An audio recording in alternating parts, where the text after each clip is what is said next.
Bonjour et bonsoir à tous, c'est IntroProcess. Aujourd'hui sur ce ligne, je vous avais dit que je montrerai un gameplay de l'atelier de la lumière brillante sur Baran. C'est aujourd'hui, et d'ailleurs je vais vous donner quelques petites infos aussi à côté. Voilà, alors, pour commencer, voilà, quand vous cliquez sur la boussole, ça va vous rediriger vers ce menu. Et là, vous avez atelier de la lumière brillante. Mais avant ça, pour débloquer l'atelier de la lumière brillante, il faut aller dans l'histoire. L'atelier, il se débloque au chapitre quand on affronte Vulcan. Alors c'est celui-là. Voilà. Du coup, le chapitre 13, le souverain des étages inférieurs, avoir battu le boss du coup, et avoir fini le chapitre. Donc ça, c'est pour la première étape. Parce que il y a plusieurs étapes dans l'atelier. Voilà. Donc il y a le monarque des flammes blanches qui est divisé en deux parties. La partie boss des étages inférieurs et étage supérieur. Alors une fois qu'on a battu le chapitre 13, du coup on a terminé le chapitre 13, ça nous débloque l'atelier. Voilà. On aura Baran qui sera pas encore débloquable. Et là vous avez le niveau facile, normal et difficile. Chacun avec des BP recommandés. L'élément recommandé c'est l'eau et le vent. Si vous ne pouvez pas atteindre Baran, je vous conseille au début de farmer celui-là, sachant qu'on a deux tickets par semaine. Donc faites-le au niveau facile au début, puis passez au normal quand vous aurez BP. Et si jamais vous arrivez au difficile,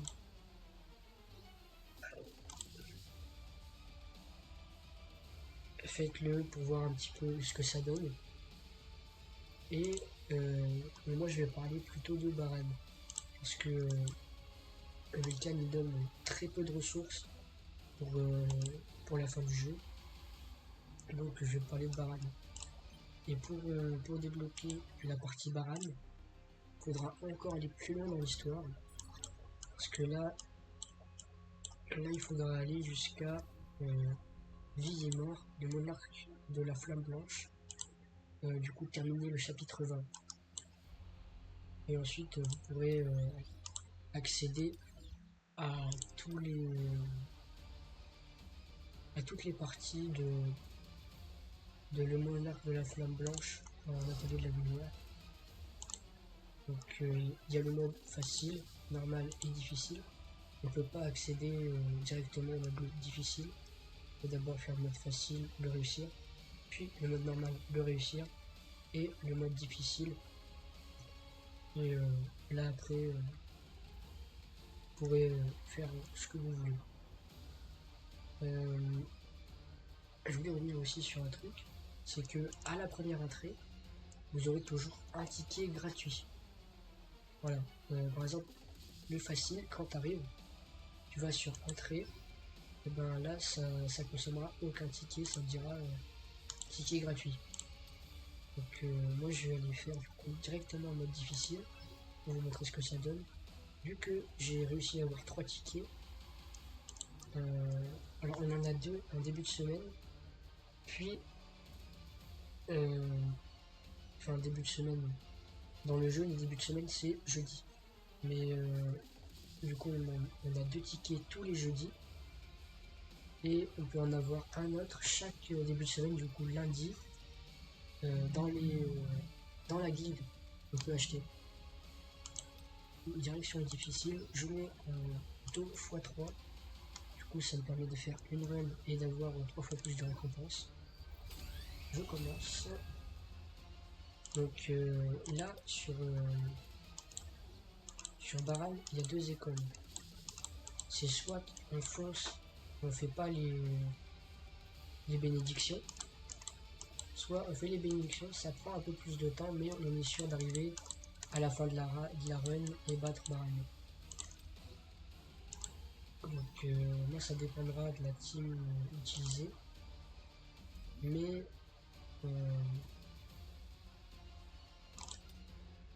moi je vais partir pas avec cette team, je vais partir avec le nouveau breaker d'équipe blanc.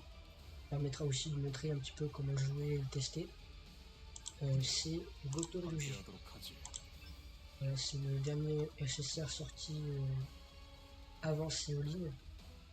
Donc ça me fait un BP de 909 000. Et du coup, je vais partir en formation comme celle-ci. Du coup, on met toujours le breaker en premier pour supprimer sa barre au plus vite. Ensuite, on met le support. Et ensuite, le DPS avec le high. Goto, il est là aussi, mais avant, on utilisait Jinshun. Jinshun, on le mettait juste pour supprimer sa barre de break. Il servait qu'à ça. Et après, on ne touchait plus de la run. Goto Yuji, maintenant, il fait du break et des dégâts. Donc c'est un plus dans la team.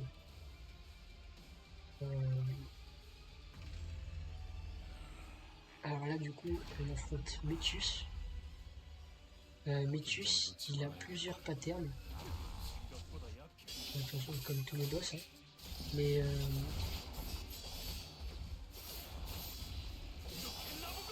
lui, il a plusieurs phases. Il a 2 phases d'invincibilité où il se met vraiment...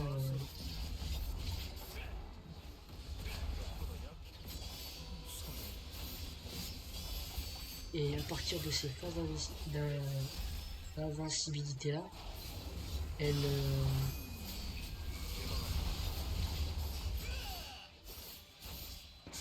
permet du coup de faire un cercle, et à partir de ce cercle là en fait si on ne le si on traverse pas toutes les bulles dans le temps imparti, il fait une grosse attaque et du coup c'est pas cool. Là voilà, il active Berserker et là du coup il faudra marcher sur les 5 sphères magiques. Et du coup la barre bleue que vous voyez juste en haut, c'est justement le temps imparti qui nous est donné.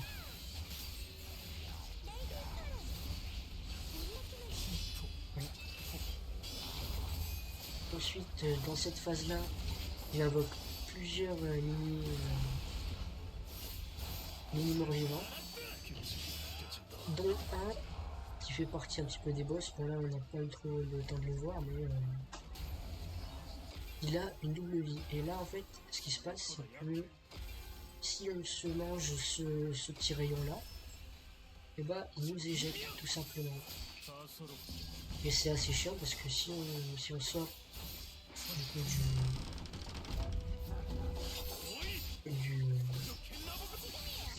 du cercle, on se prend beaucoup de dégâts. Et c'est pas ce qu'on veut, vu que Mireille, du coup la fille aux cheveux blancs, elle a pas beaucoup de PV. Pas beaucoup de PV, pas beaucoup de défense. Donc faut vraiment faire attention quand on joue ce personnage à taper, oui, mais faire très attention. Voilà. Et là du coup on peut voir un petit peu toutes les récompenses, notamment la plus importante, les éclats de Baran. Les éclats de Baran, ils servent tout simplement à augmenter la puissance rémanente. Et c'est à partir de ce moment-là où on débloque la puissance rémanente. C'est au niveau facile qu'on peut la débloquer. Donc moi j'ai autant de récompenses parce que je l'ai bien fait 3. Mais si vous utilisez un ou deux tickets, ça c'est un peu moins. D'accord.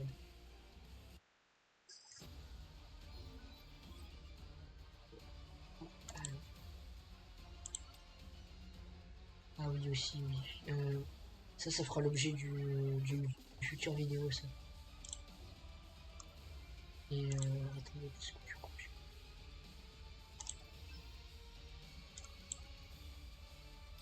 attendez, je vais mettre en pause, je reviens. Ok, alors j'ai trouvé en fait ce que j'ai vu, c'est que maintenant, quand on fait 3 parties de, de l'atelier de la lumière brillante, on obtient ce coffre. Et ce coffre-là, en fait, il permet tout simplement de choisir la catégorie de, de noyau qu'on veut, si on veut ce Baran ou celui de Deimos. Voilà. Et du coup, le coffre, c'est une fois par semaine qu'on peut en avoir 3 exemplaires. Il suffit juste de faire Baran. Voilà. Ça m'a semblé bizarre, j'ai vu un petit tonneau, je suis allé vérifier. Donc c'est sympa pour ceux qui n'ont pas l'occasion de faire des mosses pour l'instant. Avoir des corps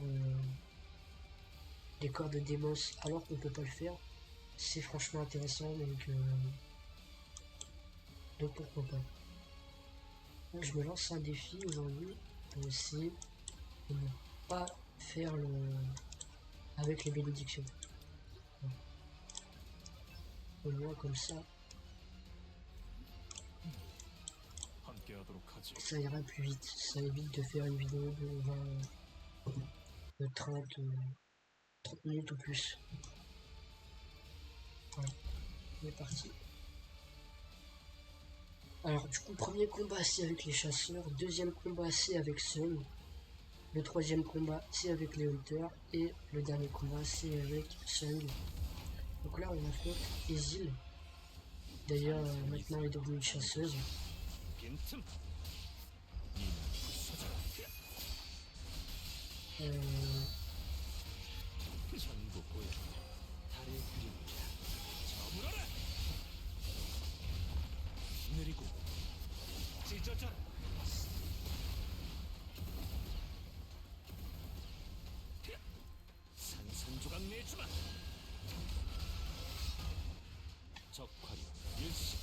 Je vous plante mes skills.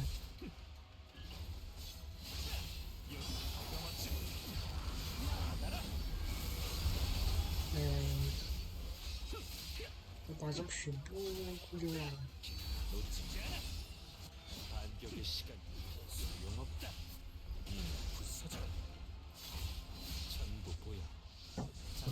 Mais ces patterns déjà, ce qui est bien c'est que on peut aussi s'entraîner sur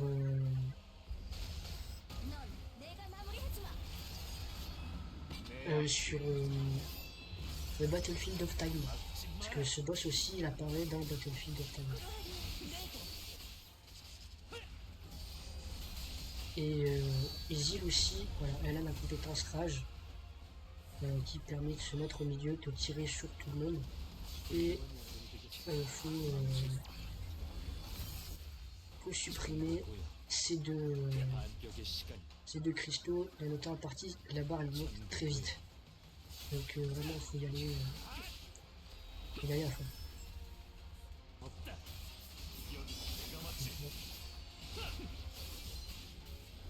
Et là c'est terminé.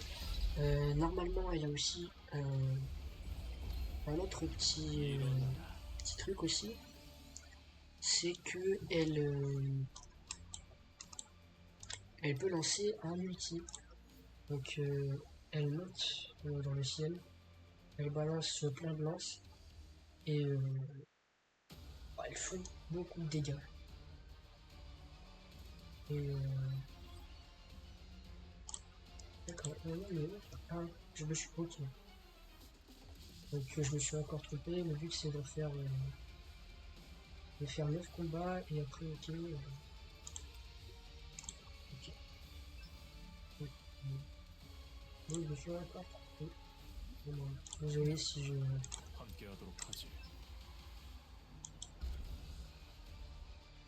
Parce que d'habitude, moi cet événement-là, je le fais à l'aveuglette, je cherche pas vraiment à comprendre. Là, il y a eu des petites nouveautés par rapport à cet événement-là, je ne m'attendais pas.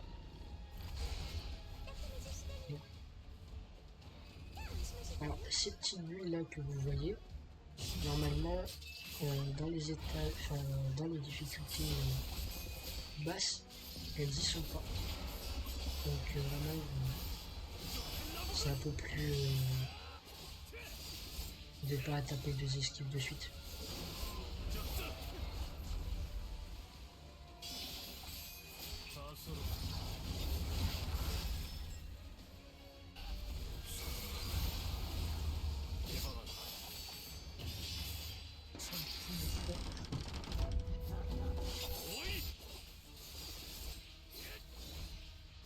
Donc là, ouais, vous remarquez que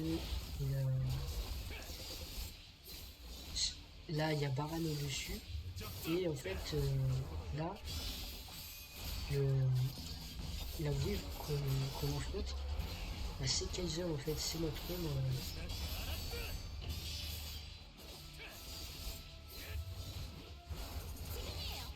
C'est notre ombre qu'on a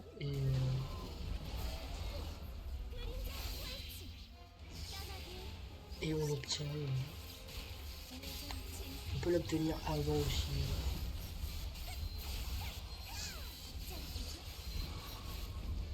Voilà, là il va venir au milieu, il va faire hop, plein de petites boules. Voilà. Et en fait ces boules là, faut qu'il évite d'en absorber un maximum parce que ça le soigne. Voilà, bon là j'ai pas réussi d'arrêter. Mais bon.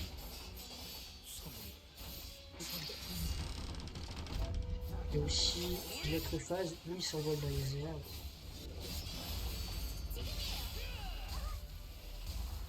Ah, et aussi cette phase-là où il envoie plein de petites billes électriques. Enfin, pas d'éclairs, je dis billes. C'est tout ça dedans.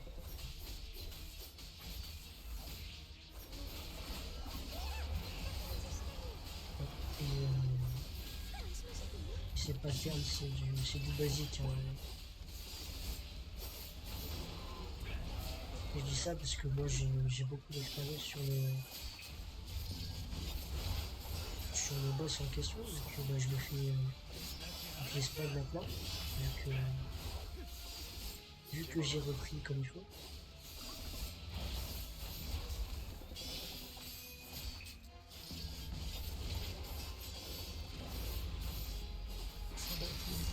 Voilà. Et là il va lancer plein d'éclairs. D'habitude il s'envole.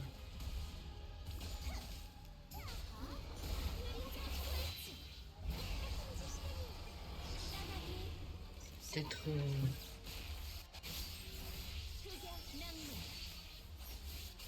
excusez-moi si je parle pas beaucoup.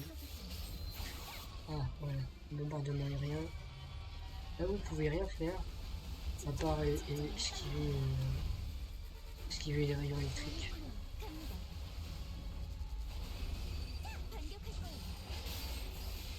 Hop.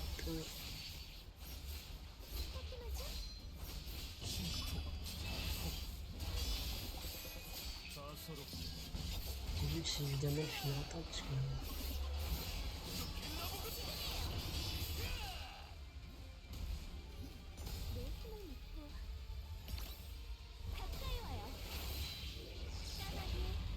c'est un petit peu honteux si j'arrive pas à le.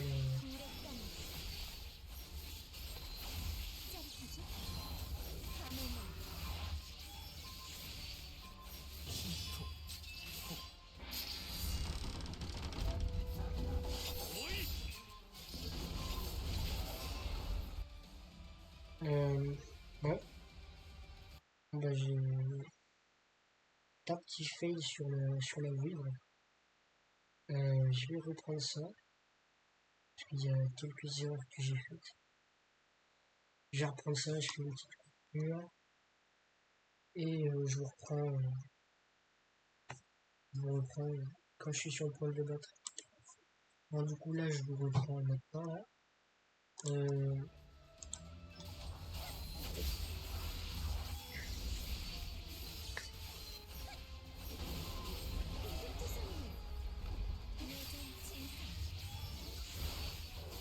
il me restait 1 minute 20. Donc j'ai vraiment fait beaucoup de fails la game d'avant. Donc du coup je m'excuse pour le gameplay un petit peu déroutant. Et là maintenant on va aller affronter Baran. Baran qui est en 2 phases. La première phase, il envoie 3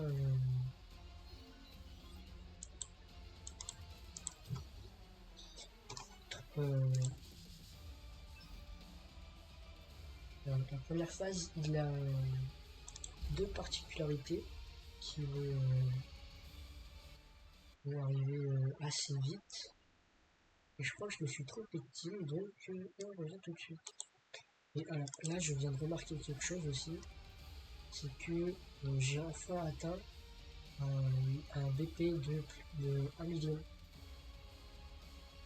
C'est vraiment incroyable pour moi, quoi. Je m'attendais pas à ça. Après, du coup, là, on va redescendre un petit peu, mais moi, je trouve que c'est mieux de jouer avec Goto, parce qu'il a des termes un peu plus cool. Et puis surtout, il a un effet, Goto, c'est que tout simplement, si c'est lui qui break l'ennemi, et ben il va rester 3 secondes de plus immobilisé.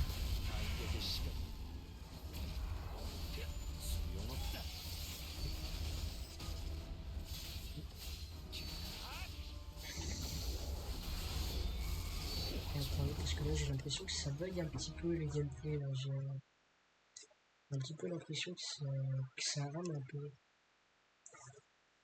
Bon, on va continuer. Voilà.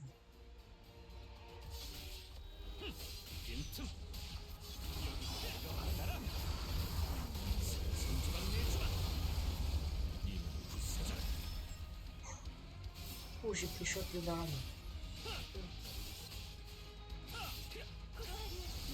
Et là normalement il devrait voilà. Il va y avoir un petit peu tout le monde. Et il se met là pour envoyer les barrages électriques. Ça ressemble à ça. Et il faut tous les esquiver. Là pour l'instant on peut pas le taper un Baran, donc ça sert à rien d'aller encore. Il faut vraiment tous les passer pour aller le taper. Même si on peut pas, vu que il se transforme en géant et il nous donne des coups d'épée. Enfin, il nous donne 2 coups d'épée. Après, hop, faut se cacher derrière le bouclier. Et après, c'est la fin de la phase.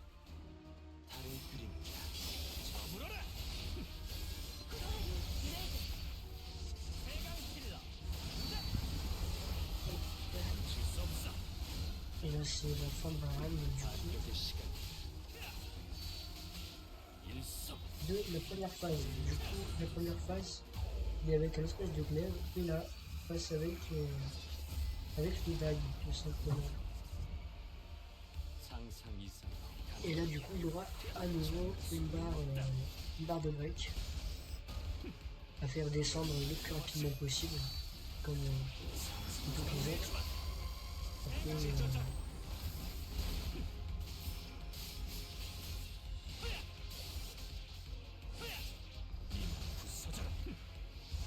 après, ça ira plus vite faire descendre ses barres de vie. Et par rapport aussi à une des phases de Baran en dague.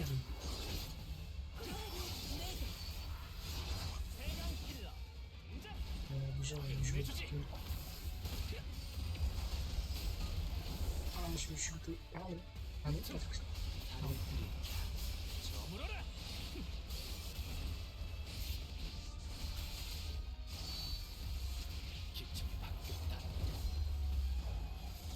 Et là, le but c'est d'esquiver. Il donne 2 coups, puis ensuite il donne un vrai coup.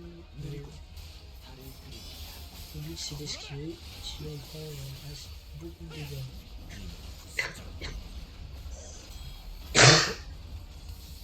Et là, le but c'est tout simplement de faire des perfects, parce que plus vous ferez des perfects dans les bulles, plus Baran sera stun. Voilà. Et parce que plus vite il se relève, plus vite il vous met en difficulté. Et voilà. Là, je vais pouvoir montrer. Là. Et là, en fait,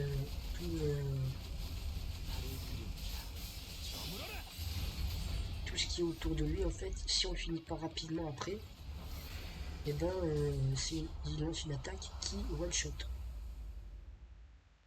Donc, c'est pas incroyable. J'ai des minutes de 100 points.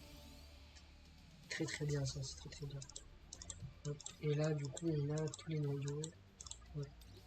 Et en numéro 1x3, on peut avoir 2300 niveaux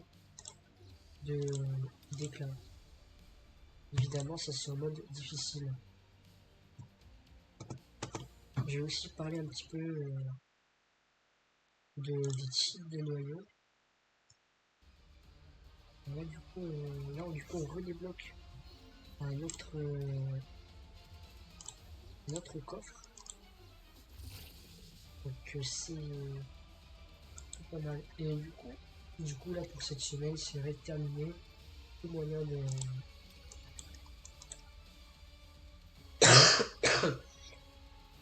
de faire des runs dessus.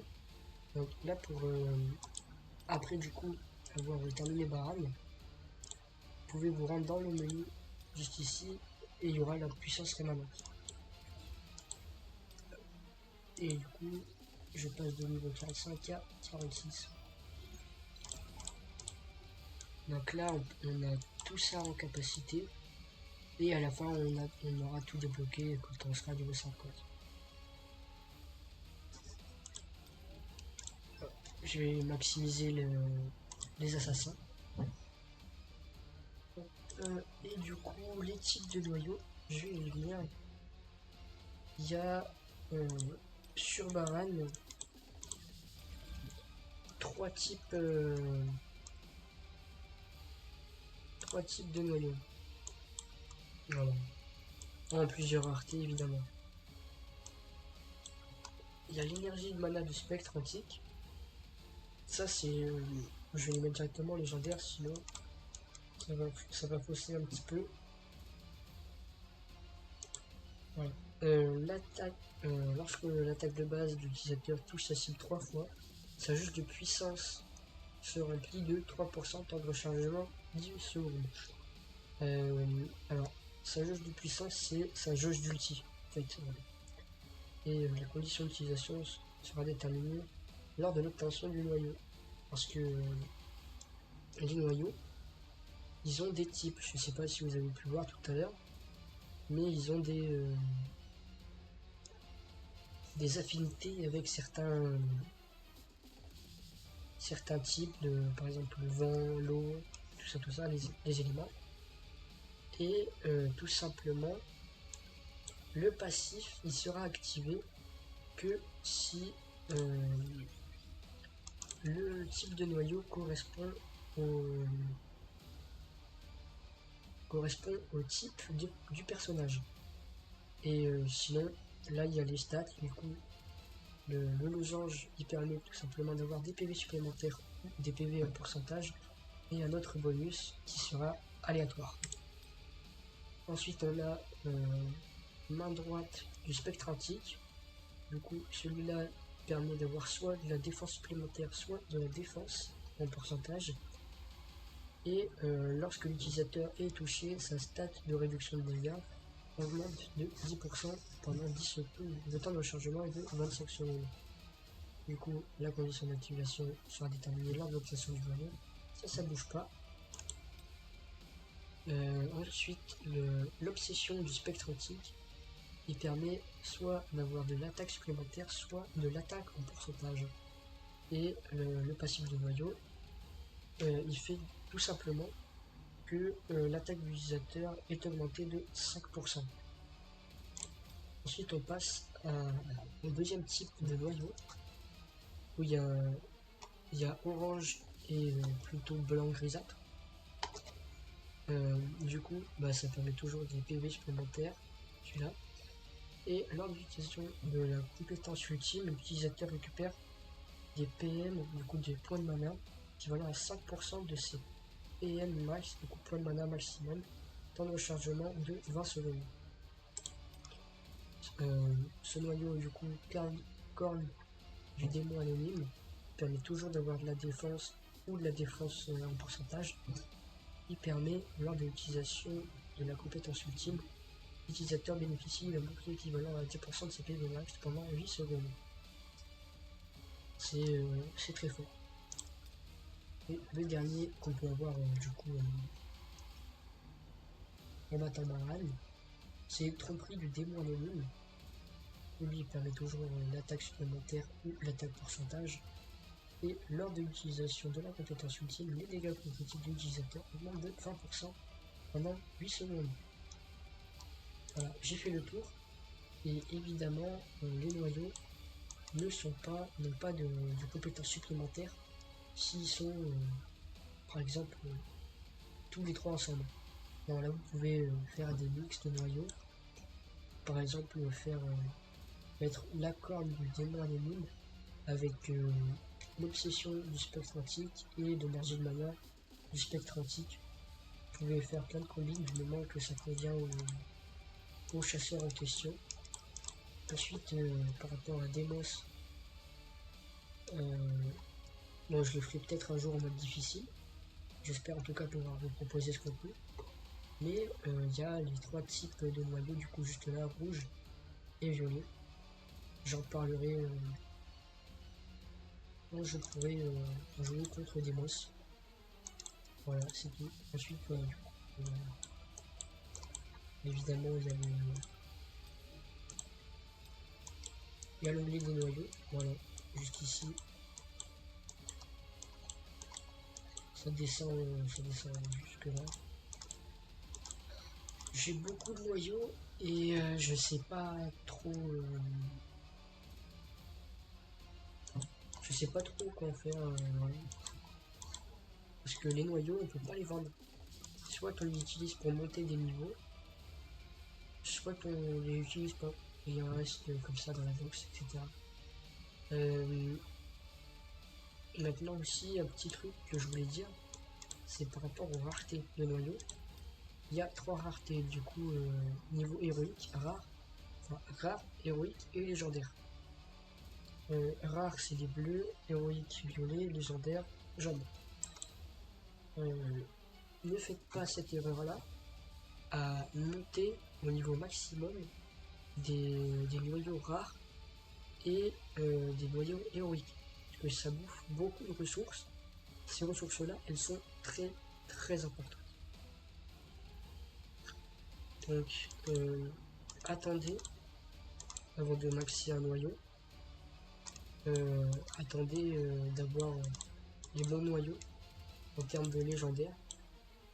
Mais ça vous empêche pas de les monter niveau 10 minimum si vous avez besoin de BP ou que ça vous apporte quelque chose. Et il y a aussi un truc important qu'on débloque aussi. Ça doit être ici. Voilà, c'est ça. Pierre solidifiée 3. C'est justement cette ressource là qu'il faut pas gaspiller. parce que celle-là on en obtient très peu tout au long de la vidéo, voilà. Je sais pas si vous avez remarqué, mais on n'en obtient que très peu. Et c'est que dans la ligne droite qu'on peut les avoir. C'est pas dans les, dans les étapes de bénédiction. On peut les avoir. C'est vraiment on trace tout droit. Et celles-là, ces ressources-là, elles sont très importantes. Parce qu'elles permettent de monter au niveau. Ben, alors, une fois que les noyaux sont au niveau 10, on peut utiliser des pierres solidifiées pour augmenter leur pourcentage. Et c'est le pourcentage qui fait un petit peu que le noyau est fort. Voilà. Maintenant, ils ont rajouté du coup le code de sélection de noyau. On peut soit choisir euh, les noyaux de Baran, soit les noyaux de Demos. Donc, du coup, c'est un plus à pas négliger vraiment. Voilà. Ah, petit cadeau. Encore un truc. C'est tout ce que j'avais à dire. Voilà, par rapport au noyau en tout cas. Je ferai une vidéo par rapport au stuff des personnages. Parce que il y a beaucoup de trucs qui ont changé avec les trois nouveaux styles de stuff en x8, les deux l'armure x4 et les deux sets de bijoux. Donc j'essaierai au maximum de me renseigner sur ça, et de vous proposer quelque chose de qualité pour pour la prochaine vidéo. Je dis pas forcément que la prochaine vidéo ce sera des stuff. Et d'ailleurs demain, je ne sais pas si je vais sortir de vidéo. Euh, Sinon il reste, je pourrais faire une vidéo sur quel noyau attribuer à chaque personnage. Mais pour ça, il faudrait que je fasse des mosses. Et des mosses, j'ai pas envie de le faire pour l'instant. Ce serait important parce que moi, ça permettrait d'augmenter les noyaux niveau 15. Mais je ferai pas tout de suite des mosses. Voilà. Sur ce, j'ai plus rien à dire. Je vous souhaite une très bonne journée, une très bonne soirée. C'était Intro Process. Ciao ciao.